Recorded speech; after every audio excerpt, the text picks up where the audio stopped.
Hello family and welcome back to another new tour and trip blog. So আজকে আমরা যেতে চলেছি দার্জিলিংয়ের উদ্দেশ্যে, আর সেই জন্য আমরা কিন্তু অলরেডি পৌঁছে গেছি হাওড়া স্টেশনে।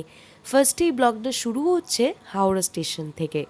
আমরা খিরাই থেকে ট্রেন ধরে হাওড়া স্টেশনে পৌঁছেছিলাম, আর সেখান থেকেই কিন্তু আমাদের বন্দে ভারত করে এনজিপি যাওয়ার উদ্দেশ্যে আমরা রওনা দেব। তোমরা সকলেই জানো যে প্রত্যেক বছর আমরা ছোটোখাটো কিছু ট্যুর প্ল্যান করেই থাকি, কখনো ফ্যামিলির সাথে বা কখনো নিজেরাই বেরিয়ে পড়ি একটু রিফ্রেশমেন্টের জন্য। বাট দিস টাইম যেহেতু সামার ভ্যাকেশন এক্সটেন্ড হয়েছিল, আমরা কিন্তু প্ল্যান করেছিলাম দার্জিলিংয়ের জন্য। সো এখানে হাওড়াতে আমরা একটু আগেই চলে আসায় এখানেই কিন্তু আমরা একটু ওয়েট করছিলাম, আর তোমাদের সাথে ডোনা এবং গোলুকে দুজনকেই ইন্ট্রোডিউস করলাম, এবং এদেরকে নিয়েই কিন্তু এই ট্রিপটা ভীষণ এক্সাইটিং হতে চলেছে। তাছাড়াও আমাদের ট্রেনও অ্যানাউন্স করে দিয়েছে। যখন আমাদের নির্দিষ্ট প্ল্যাটফর্মের দিকে আমরা এগোচ্ছিলাম, জাস্ট ক্রাউডটা দেখো, one of the busiest station ever.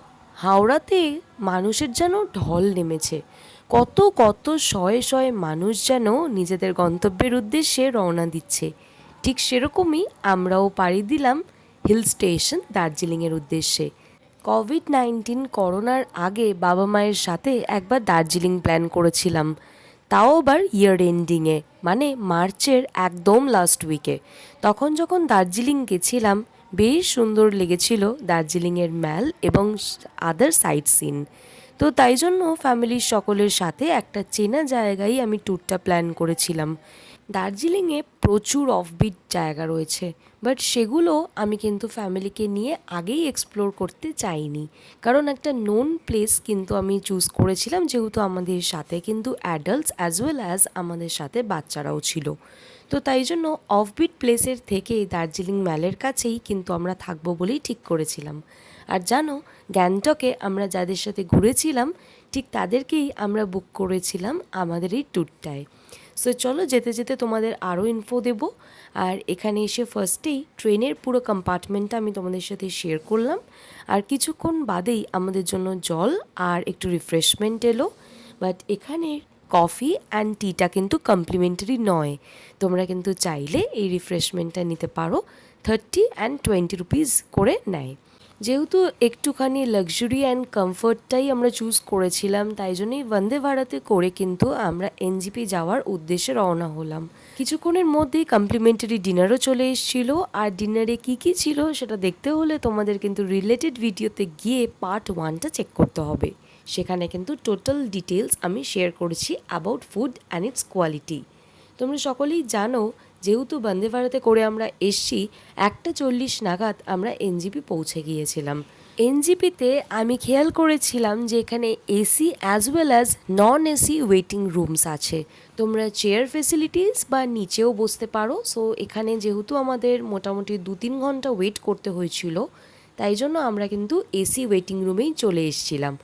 AC waiting রুমের সাথে পে অ্যান্ড ইউজ টয়লেট ফেসিলিটিও রয়েছে। এখানে কিন্তু পার আওয়ার 10 রুপিস করে ইচ তোমাদের চার্জ করবে। যেহেতু রাত্রিবেলা গাড়ি চললে তোমরা কোনো সাইট সিনই কিন্তু করতে পারবে না, বা কোনো রকম ভিউ তোমাদের নজরে আসবে না, সেই জন্য আমাদের ড্রাইভার সাজেস্ট করেছিল যে ভোরের আলোটা ফুটলে তবেই আমরা জার্নিটা স্টার্ট করব। সো ঠিক সেই রকমই ভোর 5টার সময় পার্কিং এরিয়ায় কিন্তু ড্রাইভার চলে এসেছিলেন, আর আমরাও রওনা দিলাম দার্জিলিং থেকে মিরিক যাওয়ার উদ্দেশ্যে। ভীষণ এক্সাইটেড ছিলাম আমরা সকলে, কারণ এইবারে 11 জন মিলে আমরা দার্জিলিং ঘুরতে এসেছি। সো একটা ফ্যামিলি ট্রিপে কতটা মজা হয় সেটা তো তোমরা জানোই।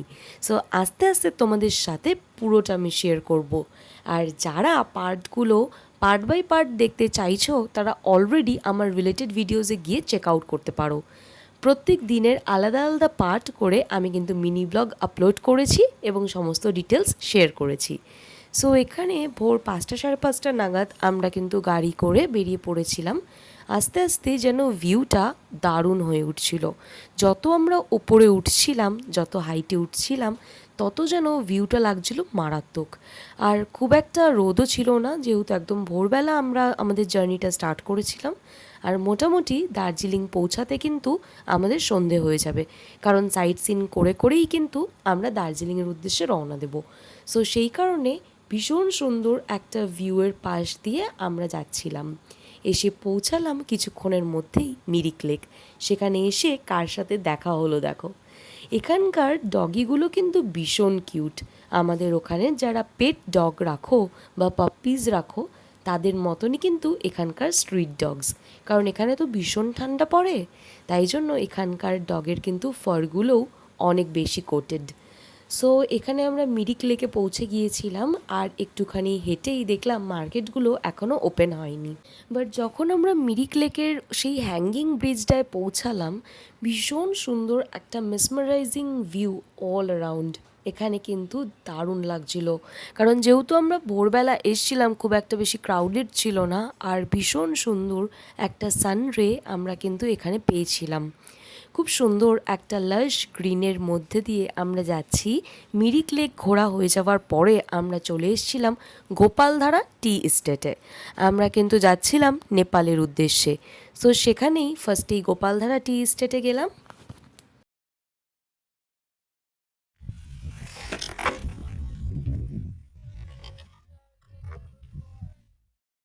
এক্ষুনি আমি যাচ্ছিলাম একেবারে, সেটাই তোমাদের সাথে শেয়ার করলাম। যদিও ফ্যামিলির কেউই কিন্তু এটা জানে না, কারণ হুট করেই শ্যুট করতে করতে আমার পাটা হড়কে যায়। এখানের ওয়েদার কন্ডিশন কিন্তু খুবই আনপ্রেডিক্টেবল, কখনো বৃষ্টি কখনো রোদ। কিছুক্ষণ আগেই কিন্তু এক পলসা বৃষ্টি হয়ে গেছে, আর তাই জন্য এখানকার রাস্তাগুলো এত ন্যারো, চা বাগানের রাস্তা, আর তার মধ্যে একটু কাদাও হয়ে গিয়েছিল। হঠাৎ করে পাটা পিছলে যায়। আর যাই হোক, এনিওয়েজ আমি কন্ট্রোল করে নিয়েছিলাম, আর সাইডের ফেন্সিংটা ধরেও নিয়েছি। সো চলো তোমাদের সাথে শেয়ার করি গোপালধারা টি এস্টেট। ভীষণ সুন্দর এই টি গার্ডেনটা রয়েছিল, আর একদম লাশ গ্রিনে মোড়া, যেন যতদূর চোখ যায় একটা গ্রিনারি, আর ভীষণ ভালো লাগছিল। সো এইখানে গোলু আর আমি তোমাদের সাথে একটু চা পাতা শেয়ার করছিলাম, আর এই গোপালধারায় একদম ফ্রেশলি মেড টি লিভস আমরা কিন্তু নিয়েছিলাম। এর আগের বার যখন দার্জিলিং এসছিলাম তখন খুবই কম টাইমের জন্য এসছিলাম, তাই জন্য নেপাল কিন্তু ঘোরা হয়নি। বাট দিস টাইম যেহেতু আমাদের হাতে সময় ছিল আর অনেক ভোরে আমরা জার্নিটা স্টার্ট করেছিলাম, আমরা কিন্তু নেপালটা আমাদের ট্যুরের মধ্যে ইনক্লুড করেছিলাম। সো এখানে ফার্স্টেই আমরা পশুপতি মার্কেটে যাব, যেখানে নেপালের সমস্ত রকম জিনিস পাওয়া যায়। বাট সত্যি কথা বলছি যে এখানে প্রচুর প্রচুর কস্ট। যদি তোমরা চাও নেপালের কিছু কিনতে, তাহলে কিন্তু একদম গলাকাটা দাম।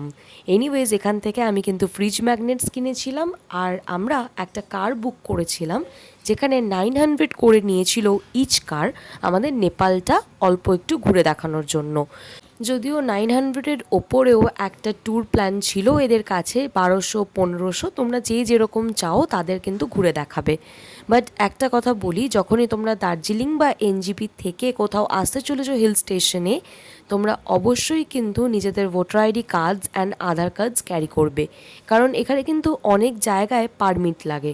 আর আগে যেখানে পারমিট লাগতোও না, এখন কিন্তু অনেক জায়গাতেই পারমিট করে দিয়েছে। So the thing is very different. আর যেহেতু আমরা নেপালের মধ্যে এসছিলাম, এখানে কিন্তু ভোটার আইডি কার্ডস থেকে আমাদের টোটাল স্ক্যান করেই তারপরে ঢোকানো হয়েছিল। সো এখানে ফার্স্টেই আমরা বুদ্ধা মনেস্ট্রিতে এসছিলাম, আর ভীষণ ভালো হয়ে গেছিলো ওয়েদারটা। যদিও আমরা ভাবতে পারিনি যে ইন্ডিয়ার থেকে নেপালে এসে আমাদের প্রচুর ঠান্ডা লাগবে, কারণ আমরা অনেকটা হাইটে ছিলাম ঠিকই, কিন্তু যতক্ষণ গাড়ির মধ্যে ছিলাম আমরা ফিল করতে পারিনি। পিছনের ব্যাকগ্রাউন্ডটা দেখলেই তোমরা দেখতে পারবে যে কত জোরে হাওয়া দিচ্ছে, আর সাথে যেন মেঘ একদম আমাদেরকে ছুঁয়ে যাচ্ছে। এটাই তো হিল স্টেশনে আসার আনন্দ, তাই না? একটা দারুণ ওয়েদার। যদিও ওয়েদার ভীষণই আনপ্রেডিক্টেবল, তা সত্ত্বেও একটা হ্যাঙ্গিং ব্রিজের ওপর দিয়ে আমরা কিন্তু ওই সাইডটায় গেছিলাম। ওখানেও ছিল চা বাগান, আর সাথে বুদ্ধা মনেস্ট্রি। তারপরে এলাম বুদ্ধা টেম্পল এবং মহাদেবের টেম্পলে। কিছু জায়গা ঘুরে আমরা তারপরে একটু মোমোস খেয়ে নিয়েছিলাম, সকালের ব্রেকফাস্ট করে নিয়েছিলাম, এবং তারপরে আমরা চলে এসেছিলাম লামাহাটা। প্রচণ্ড বৃষ্টি হওয়ার কারণে এখানে কিন্তু প্রচুর স্লিপারি হয়ে গেছিল, আর আমরা আর হাইটে উঠিনি, কারণ সকলেই একটু বেশি টায়ার্ড হয়ে গিয়েছিল। সো এখানেই একটু হালকা ফটোশ্যুট করে আমরা আমাদের যে হোটেল ছিল সাম্বালা, সেখানেই লাঞ্চের অর্ডার করে দিয়েছিলাম। এবার চলো আমরা হোটেলের উদ্দেশ্যে রওনা দেব, আর তোমাদের সাথে রুম ভিউটাও শেয়ার করে নিচ্ছি। এখানে কিন্তু আমাদের প্রত্যেকটা ফ্যামিলির আলাদা আলাদা রুম ছিল, আর 4খানা রুম আমরা কিন্তু এই হোটেল সাম্বালাতে বুক করেছিলাম। এটা ওদের কিচেন এরিয়া। এখানে অলরেডি আমরা কিন্তু বলে দিয়েছিলাম এক থালি প্রত্যেকের জন্য। সো কিছুক্ষণের মধ্যেই কিন্তু আমাদের বাঙালিয়ানা খাওয়ার হাজির। চলো এবার একটু আমরা যাব দার্জিলিং ম্যালে। অনেকক্ষণ আগেই কিন্তু আমরা হোটেল সাম্বালায় লাঞ্চ করে নিজেরা একটু রেস্ট করে নিয়েছি। এবার আমাদের ইভিনিংটা আমরা ফ্রি রেখেছিলাম for leisure work in Darjeeling mall. ভীষণ সুন্দর লাগে আমার এই ম্যালটা, আর আজকে হাঁটতে হাঁটতে অনেকটা দূর চলে যাব। আর সত্যি কথা বলতে এবার কিন্তু বেশ ভালোই ঠান্ডা লাগছে। দার্জিলিং ম্যালেও দেখলাম অনেক কটা দোকান চেঞ্জ হয়েছে। আগে যেই দোকানগুলো ছিল না, এখন অনেক কটা দোকানই নতুন নতুন তৈরি হয়েছে। এর আগের বার যখন দার্জিলিং এসছিলাম, প্রত্যেকটা প্ল্যান কিন্তু আমি নিজে হাতে করেছিলাম। কোথায় কখন ঘুরতে যাব, কোন সাইট সিনে কখন যেতে হবে, সব কিছু নিজে নিজে প্ল্যানিংটা করেছিলাম। একা একাই পুরো টোটাল বুকিংটা করেছিলাম, তাও ধরো 5-6 বছর আগের কথা বলছি।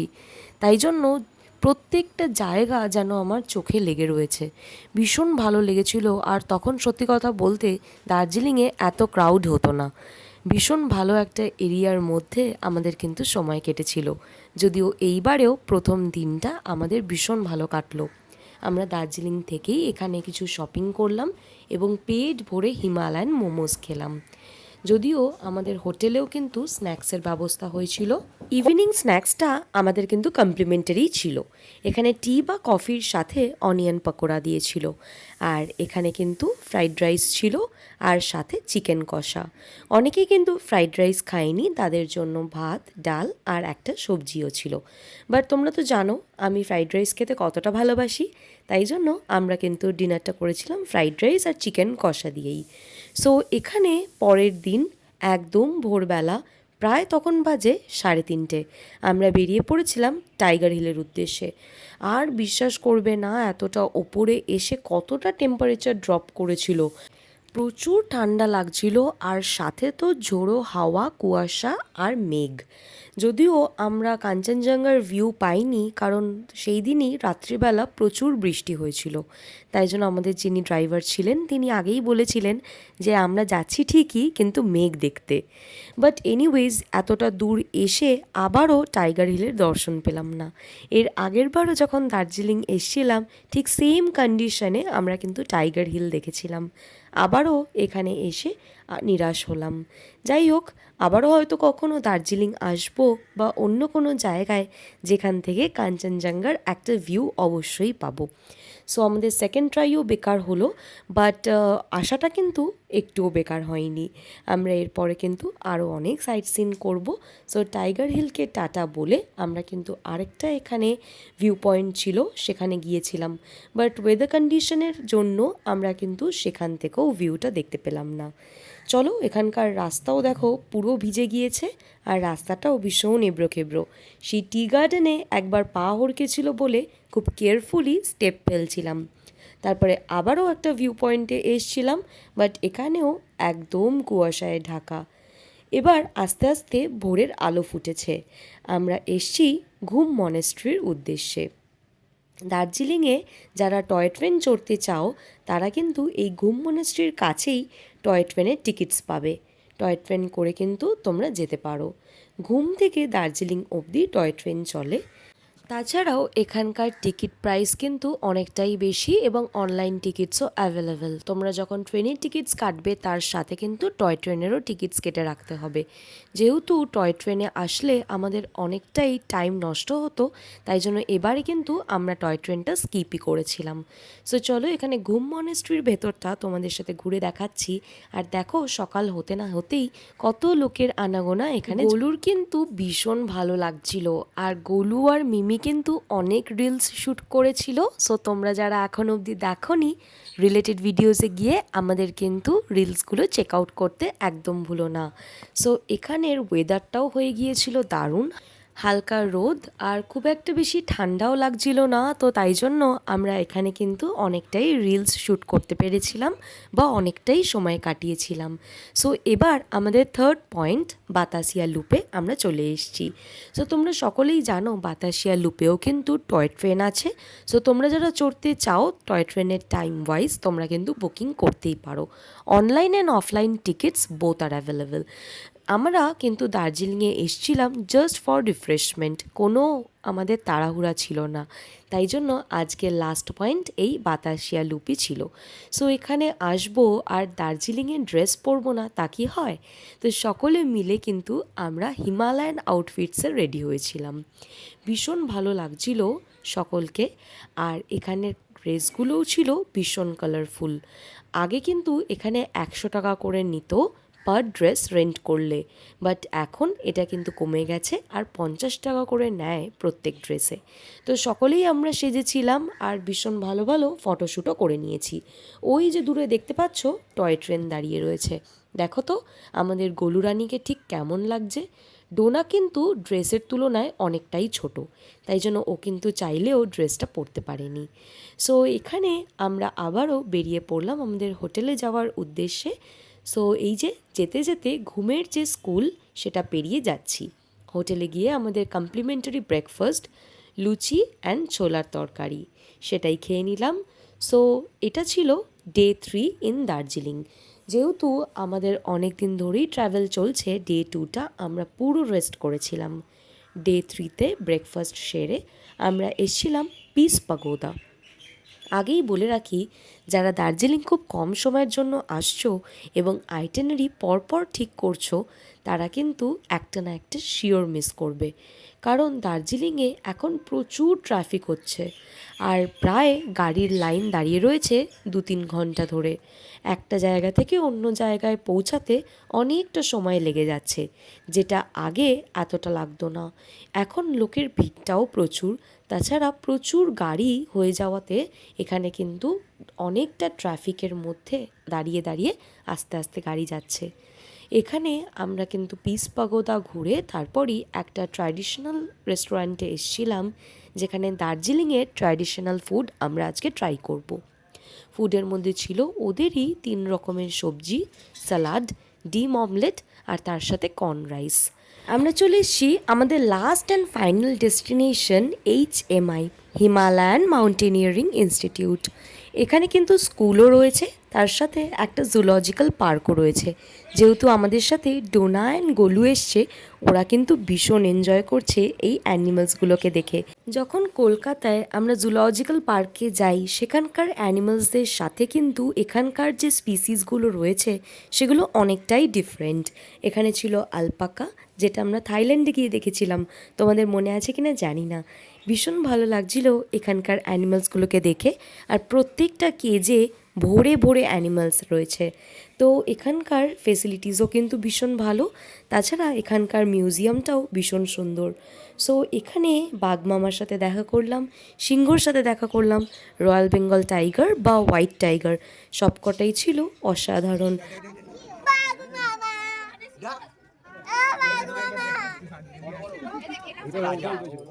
এটার কিন্তু লাস্ট টাইম মিউজিয়ামটা ওপেন থাকে 5টা অবধি, তাছাড়াও জুলজিক্যাল পার্কটাও 5টার পরে কিন্তু আস্তে আস্তে বন্ধ করে দেওয়া হয়।